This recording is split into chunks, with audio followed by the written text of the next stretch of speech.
What's up, gamers? I have a quick video for you today about Anbernic's first handheld of 2025. Yes, they have finally announced the RG557, and they've debuted this gameplay trailer showing off the performance of the system. There haven't been a whole lot of spec announcements yet. We'll go over the screen here in just a second, but they're talking about exquisite picture quality, like these Android games that they are running basically at peak performance, something the 556 couldn't do. They sort of show off a couple of Wii U titles, including Spider-Man and Kirby and the Rainbow Curse, which was an excellent game that was really honestly limited in the fact that you could play it on the TV, but you did everything on the gamepad on the Wii U. And it was to the game's detriment because the gamepad screen didn't look that great. So you could have this really crisp, colorful image on your TV that you never got to look at because you were constantly looking and drawing on the gamepad.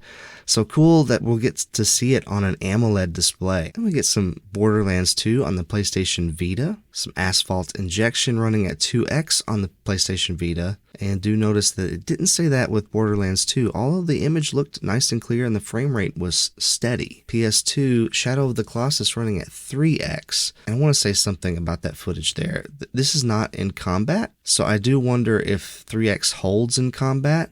But also PS2 footage on the 556, PS2 didn't run at 2x or 3x, it just basically ran at 1x, I think, all the time. So this is clearly more powerful than what we had on the 556. And then we see here in this next clip that Castlevania running at 4x on the PS2, and does look really, it is combat and does look like it's running perfectly fine. You get a little Wii footage of NBA 2K, looks nice and crisp. Colors are good, running full speed, it looks like to me. And then Muramasa the Demon Blade. This is one of the best Wii games that nobody ever talks about. This game is so good. The art style is fantastic. It's a side-scrolling RPG beat-em-up type game. The skill tree is crazy. The blades you get are awesome. It's just a really great game. And then we get GameCube running at 2x here with Tomb Raider anyway, followed by Hitman 2 running also at 2x, although the frame rate here doesn't look great to me. It looks a little stuttery. And then here we go. At the end, we get Ghost of Sparta running at 8x. It looks flawless. And I do want to point out that they show this one in the 556 trailer as well. And in the 556 trailer, it's running at 3x. So that's a pretty big jump in performance between these two systems. And that's kind of what I'm noticing, is that a lot of these are running around twice the resolution bump. So I don't know if you can say that it's around twice as powerful as the 556 or not, but there it is, the 557. My one concern are the sticks. I want to try to pause right when it turns here. Let's zoom in there. That's the best shot of the sticks that we have. Now I will say, here's the 556. The sticks on the 556 just weren't very good. Really bad cardinal snapping. They were Joy-Con sticks. They just weren't tall enough. They fixed that over the course of last year. The 406H sticks, which I just did a review on, are excellent. They are so good, and I wish all of their products going forward would have the same sticks. This is the 406H.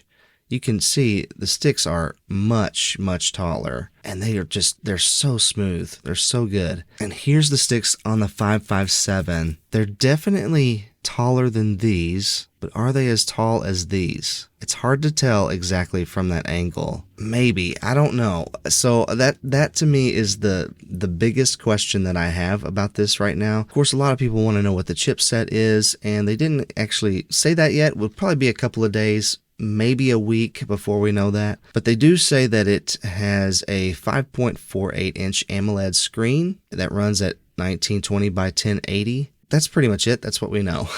But the screen on the 556 was excellent. So if it's the same as that, this is going to be a great screen with, like they say, sharp visuals, vibrant colors, high contrast, and responsive touch. The body of the device looks exactly the same. It doesn't look like they've redesigned anything. The vents, all the ports and stuff all the buttons, they all seem to be in the exact same spot. The only real difference seems to be the performance, and it's better. And that's great. No price announced yet, so that'll be interesting to see in wake of the Nintendo Switch 2 news that we've gotten about its pricing and this ongoing debate about tariffs and stuff like that. They haven't announced anything on their website yet or on their X account or any social media.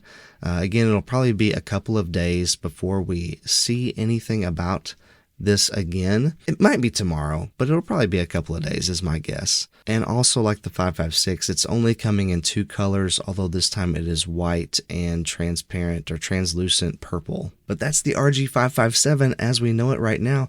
It's crazy to me that, last year we had an announcement every month. They announced 13 new products last year, 12 handhelds and a controller. It was literally something every month. And now we're in mid-April, and this is the first thing that we're getting in 2025. So it's kind of almost jarring that they just stopped all of a sudden. But I'm excited to see more about this and what else they have in store for 2025. But let me know your thoughts in the comments below. I love to hear from you. Stay kind and encouraging out there, and I'll catch you on the flippity flip.